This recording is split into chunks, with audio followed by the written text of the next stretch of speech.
Atongoria kanjo ya makanitha kuma gitaro kia Nyanza mekinyetie muciĩ kwa David Kodia uria ni muikarĩri gĩtĩ wa kanjo ĩno gitaro gĩkĩ kũrũmĩrĩra gĩcanjama gĩa kĩroko gĩa gwĩkinyia kwa andũ megũkuĩtwo nĩ ngari ithatũ makĩrĩkana nĩ maabitha borithi.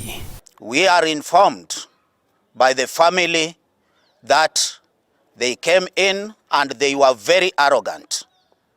They found one of the children to the bishop mopping the stairs, and they demanded that they be allowed access to one of bishop's house.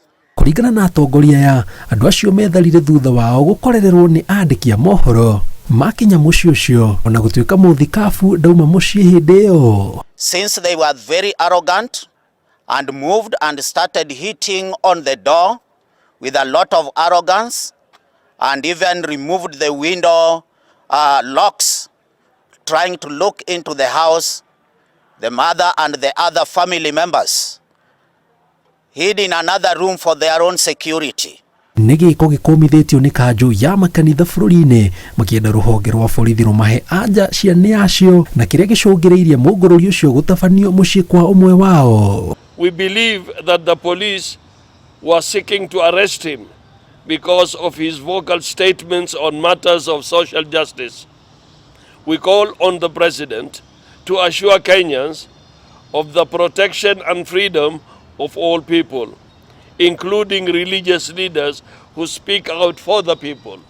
Nituroria munene wa bũrũri President assure Kenyans na to assure ithuĩ ta religious leaders ati andũ arĩa maragia mũno nĩ ũndũ wa andũ maũndũ ma mũingĩ na maũndũ ma kĩhoto ati matigatuĩke nĩ akũnyitagwo nĩ borithi kana gũkoragwo kwao nĩ ũndũ wa ũrĩa mararĩtie. O maugĩte Mũthikabu Kodia ndarahetwo notithi o yothe ekinyie kũrĩ maobitha borithi na gũtirĩ mahĩtia aracukĩrwo kana anyitĩtwo namo.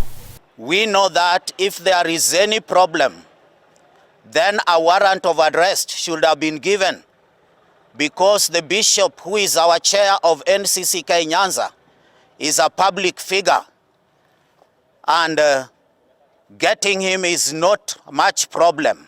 Ngĩribotera Inooro TV njĩtagwo Njenga Wambui.